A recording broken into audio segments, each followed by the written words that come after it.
La frite, plus qu'une spécialité, est devenue un symbole de l'identité belge.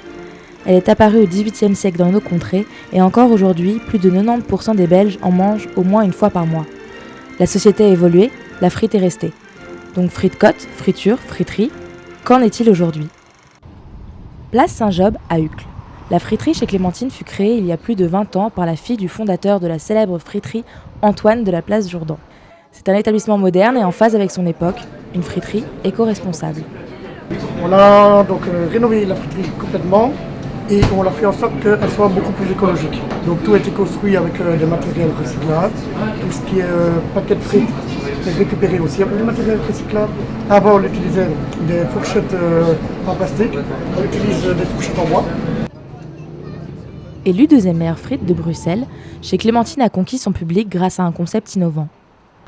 On a concilié les deux, le goûter et l'écologie. En plus du menu proposé dans un frite-côte classique, on y retrouve des frites faites à base de pommes de terre bio qui sont cuites dans de la graisse de bœuf. Celle-ci sera réutilisée comme biocarburant. De plus, la mayonnaise est maison et la viande est fraîche. Alors bon, il faut savoir que la boucherie fait partie de la friterie, c'est un des patrons. Donc les viandes sont fraîches au jour le jour.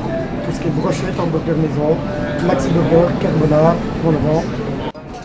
Un autre projet qui leur est cher est d'aider les plus démunis grâce à une action solidaire, la frite suspendue.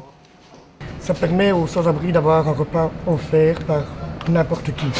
Donc le client vient, il achète son repas, ensuite il commande soit un paquet de frites avec une sauce au choix, il donne le ticket avec un plan qu'on donne à n'importe quel sans-abri. Cette personne se présente chez nous et elle a droit à un repas gratuit.